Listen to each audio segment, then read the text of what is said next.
ఐదో తరగతి, ఆరో తరగతి లేదంటే ఏడో తరగతి, 10వ తరగతిలో లవ్ పుట్టడం అన్నది అసలు అనవసరం. నీకు 50,000 జీతం వచ్చే వరకు లవ్ టాపిక్ ఎత్తకూడదు. అవును. ఎందుకంటే లవ్ చేస్తే సరిపోద్దా?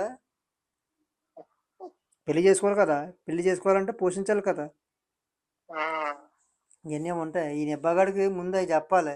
నువ్వు ప్రేమించడం ఫ్రీయే. దాని తర్వాత పోషించడం డబ్బులు కావాలి. అవి సంపాదించుకోవాలి ఫస్ట్. 10 రోజులు నీ సొంత డబ్బులతో నువ్వు పోషించాలా? అప్పుడు అలా కూడా అదే అదే వేయాలి, ఇది చేయాలి. స్కూల్ ఫీజు కట్టాలి. పాప స్కూల్ ఫీజు కట్టరావాలి. నీ స్కూల్ ఫీజు నువ్వే కట్టుకోరా? వీడి స్కూల్ ఫీజే కాదు, ఆ పిల్ల స్కూల్ ఫీజు కూడా కట్టాలన్నాలే. కుక్క దిగుతాడు నేను. సరేరా, నీ లవ్ అర్థం చేసుకున్నా. నువ్వు నీ లవరు మీ ఇద్దరు స్కూల్ ఫీజు కట్టుకొని బతకండి.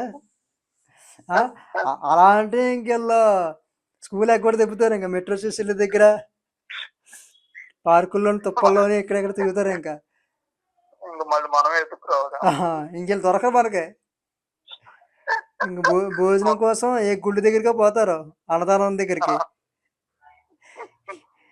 వీళ్ళు అన్ని తెగించేసా ఉంటారు అన్నిటికీ.